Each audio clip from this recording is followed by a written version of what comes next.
is Aloysyus. Yeah, first of all, you guys are awesome. I got a lot of feedback for my little 20-minute rant video. That was, of course, not meant to shit on the devs. It was meant to be exactly the opposite. There was actually a lot of positive feedback, and yeah, some of my in-game friends tried to tell me, "Oh my God, why are you doing this?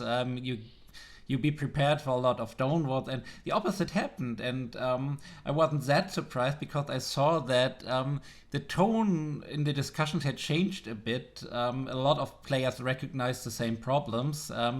Not everyone has the same opinions at me, but there is a problem. I just thought I should talk about it. Because first of all, it's obviously not about being right or wrong, it's about fun. And when I, as a 4-year player, start losing fun, then I feel like I should talk about it. And being a vehicle player, I felt like I should speak for other vehicle players as well. So it's not only frustrating for infantry sometimes, it can also be frustrating for vehicle players. See this clip, for example. I see there like 4 lightnings, and it seems like a challenge. I really want to fight them, and yeah, it could be so awesome if I survive that. It's overextending, I know, but it could be awesome. But yeah, lock-ons. And this is frustrating for vehicle players. It's one of the many things, but okay. Let's get into other things. So some players told me that I don't really provide any solutions.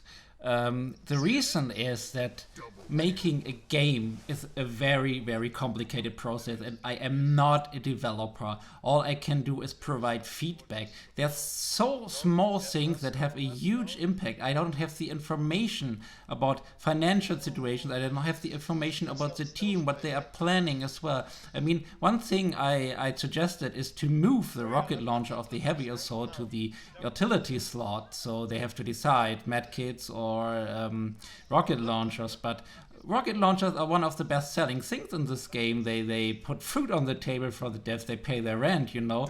And this is something I really can't provide. I can just provide feedback and say, is this game fun for me right now or not? And I'm happy to provide feedback all the time. I mean, take my example with the rocket launcher and the utility slot. Other people have been asking me, yeah, and what about maxes? Wouldn't that be an indirect buff to maxes? And I hate maxes, and yeah, it's actually right, it would be. So maxes need to be taken care of as well, and I don't know what the team is planning. So every solution I can give, it's just into the blue, you know. I don't know about the team, I really don't. And so I said I'm sick about small things. What I want is open heart surgery. So there's a lot of stuff you have to take care about, and I can't and I don't want to provide that. I pretty much know that there are no simple solutions, and people tend to want simple solutions. Just look around in the world, the politicians and all, yeah, you know what I mean. So there was quite some feedback about the lowpod scene that I showed you, and I said I'm here to attract air. Of course I did not mean that I did spawn that reaver in that specific situation to attract air. I meant it in general, that it would be nice if there would be air around to take care about lowpod farmers like me to have an actual air fight, and I would happily stop lowpodding, at least most of it, to have better air fights. I really would love that. And you see here how fast it can be. If the enemy has air, they can really stop me from doing it. I mean, if they hit. So in this scene, I'm the only reaver around. There's around 3 Mossies, and yeah, I'm the only one pulling air, and I can basically take them all out alone. And this is what I like to do. This is how I start air fights. There could be another Mossy jumping me with air to air, and then we could have a real fight. And I wish there were many more who would be doing this. So, but it starts with air to ground farmers, so to speak. I eventually killed that Mossy too, but yeah, unfortunately I pressed the record button too early. So another feedback that I got is that stuff like heavies on a hill and mana turret are basically free surds, and if I have problems with them, I'm just overextending. And I just asked myself, is that really so? I mean, if you think that it's right that infantry is such a threat, so yeah, then everything that's not sticking with the Zerg is kind of overextending. I mean, just think of this. We are trying to protect new infantry players, but what is with new vehicle players? I mean, if I have problems, if other very experienced tankers have problems with that, if they are annoyed by that, then what about new players in an uncertain tank? And another thing I didn't really talk about, of course, there are differences between the servers.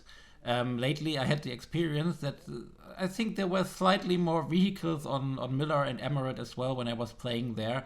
Maybe, yeah, the devs should keep all servers in mind and understand a bit about the server culture. Of course, it's a lot of information to process, and I'm not expecting this, but it might help. Another thing, we really need to cut the devs some slack, and if I sounded that I don't, I'm sorry for that, because the development team it's really small for a game like this, and they're working their asses off, and they are actually listening to feedback, but I just think they need a better overview about what's happening in the game. This is what I was talking about. This very post is about a problem that they inherited. Higby saying that he and former boss John Smedley, they had very different ideas about where the game should go. Higby wanted a more fast-paced game, and Smedley wanted more MMO-like things, like the construction system. And the team inherited this problem, and they are really working on it to solve them. Also, as Higby already pointed out, this is a very old post. This was a private message that someone made public. I don't know how and why, but just be aware that the team changed and they had to start over a lot of things from scratch. Just as of today, Nick Silva, one of the producers of Planetside, provided an open letter to the community where they are actually promising improvements to the vehicle play, and I'm really looking forward to that. I'm a little bit skeptical because we have been there, we got a lot of promises by John Smedley in the past, but I think the new team is a little bit more aware of that, what promises and broken promises mean to this community, so I'm really looking forward to that.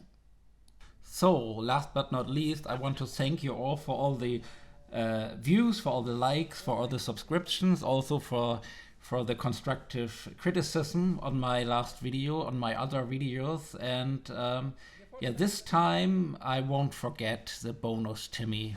There will be some links in the description, don't forget to check them out. Thanks for watching. Timmy!